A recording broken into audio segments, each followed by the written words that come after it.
अचानक आप खाली कराने की कार्रवाई शुरू नहीं कर सकते हैं।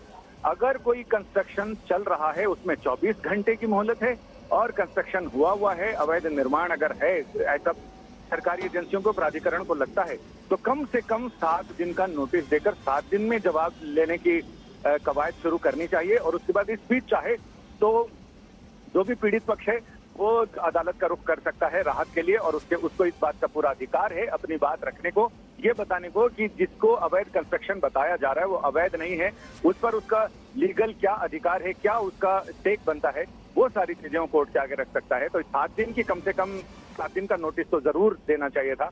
और सिर्फ 24 घंटे में बुलडोजर लाकर और ध्वस्तीकरण शुरू कर देना, वो भी तय समय 2 बजे का समय था और 9 बजे से ही कार्रवाई शुरू हो गई। सुप्रीम कोर्ट का ऑर्डर आने के बाद भी कार्रवाई चालू रही। ये सारे सवाल सुप्रीम कोर्ट में भी उठाए जा रहे हैं और उनको ये बताया जा रहा है कि किस तरह से, और बीजेपी नेता की चिट्ठी भी दिखाई गई जिसमें आई विश, ऐसा वी विश, ऐसे शब्द पर स्ट्रेस डाला गया और ये कहा गया कि ये विश का क्या मतलब है यहाँ। तो कोर्ट ने भी इसको, कोर्ट के पास वो चिट्ठी गई है तो बीजेपी नेता की तरफ से लिखी गई थी, राष्ट्रीय नेता की तरफ से, और इस पर कोर्ट भी संज्ञान ले रहा है। ठीक है, अगला सवाल आपसे लें उससे बीच बड़ी खबर आपको बता दें कि कोर्ट की इस बहस में कपिल सिब्बल भी शामिल हुए हैं। कपिल सिब्बल ने अपनी जिरह की है, उन्होंने बहस की शुरुआत की। उन्होंने अब से कुछ ही देर पहले ये कहा है कि अतिक्रमण देश में एक बड़ा मुद्दा है, यानी कि एनक्रोचमेंट को यहां पर मुद्दा बनाया जा रहा है। यही बात कपिल सिब्बल ने साफ तौर पर आज कोर्ट में कही है। कपिल सिब्बल ने बहस की शुरुआत करते हुए कहा कि अतिक्रमण देश में एक बड़ा मुद्दा है। अतिक्रमण को मुस्लिमों से जोड़ा जा रहा है। कोर्ट में बहस के दौरान कपिल सिब्बल ने यह बात कही। देखिए संजय, यहां पर बड़ी बात कपिल सिब्बल ने कही कि अतिक्रमण को मुद्दा बनाया जा रहा है और ये कहा जा रहा है कि अतिक्रमण खास तौर पर एक समुदाय विशेष ही कर रहा है।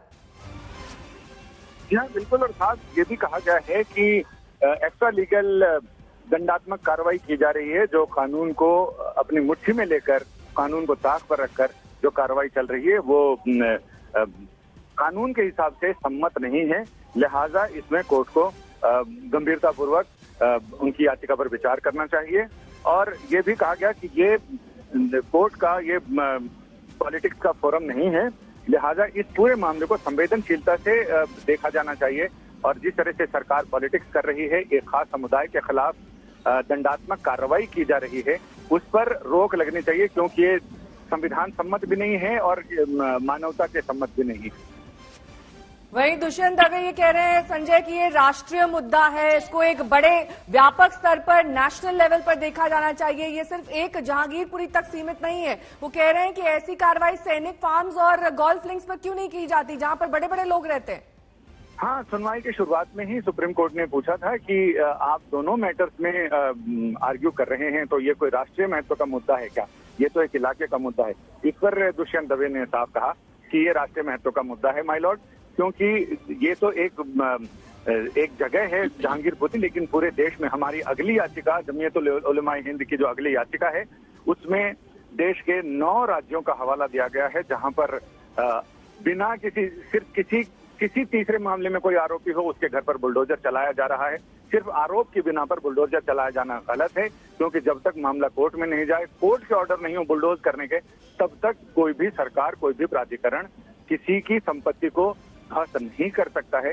ये सारी दलीलें दी गई हैं। तो अभी फिलहाल जहांगीरपुरी का मामला चल रहा है और अभी मुझे उम्मीद है कि बस इस मामले की सुनवाई के बाद उस दूसरी याचिका का नंबर आएगा, जिसमें जमीयत उलमाए हिंद ने कई राज्यों का हवाला दिया है और ये कहा है कि ये राज्य सरकारों की इस तरह की कार्रवाई, मनमानी कार्रवाई एक तरफा है और कानून के, संविधान के खिलाफ। संजय, जब यहाँ जो कार्रवाई चल रही, 2-3 सवाल मैं आपसे स्पष्टीकरण के तौर पर पूछना चाह रही हूँ। कितनी याचिकाएं हैं जिस पर सुनवाई हो रही है? यहाँ मेयर आए थे थोड़ी देर पहले, वो कह रहे हैं कि कोर्ट का फैसला, उनको ये संभावना लग रही थी कि यही होगा कि अतिक्रमण रोकने पर कोई ऐसा फैसला होगा नहीं, इसलिए हम तैयार हैं, यहाँ पर हम अवैध जो कब्जा है उसको हटाएंगे, हमारे बुलडोजर तैयार है, वो ये कहकर गए। वो ये भी कह रहे हैं कि जो ये वर्ग की बात हो रही है, जो आज दलील दी जा रही है कोर्ट में कि सिर्फ एक खास वर्ग को टारगेट किया जा रहा है, तो यहाँ जो दूसरा पक्ष है वो ये भी कहेगा कि यहाँ पर गुप्ता जी की भी दुकान टूटी है, कुछ और लोगों की दुकान भी टूटी है, तो किसी वर्ग को यहाँ टारगेट नहीं किया जा रहा है। और यहाँ एक दलील ये भी हो सकती है कि 11 तारीख से ये कार्रवाई चल रही है, 16 अप्रैल लोग कह रहे हैं कि 16 अप्रैल ये हिंसा हो गई, लेकिन ये 2 दिन 20 और 21 भी यहाँ होनी ही थी, अतिक्रमण हटाना ही था, तो ये कार्रवाई तो पहले से ही तय थी। तो ये सारी दलीलें भी दी जाएंगी। ये कब शुरू होगी ये प्रक्रिया? ये प्रक्रिया अब जैसे जैसे बहस आगे बढ़ेगी और दूसरे पक्षकार इसमें जुड़ते जाएंगे तो प्रक्रिया आगे बढ़ेगी। जब सरकार का मौका आएगा या प्राधिकरण का, नगर निगम, दिल्ली पुलिस, तो वो सारे लोग अपनी दलील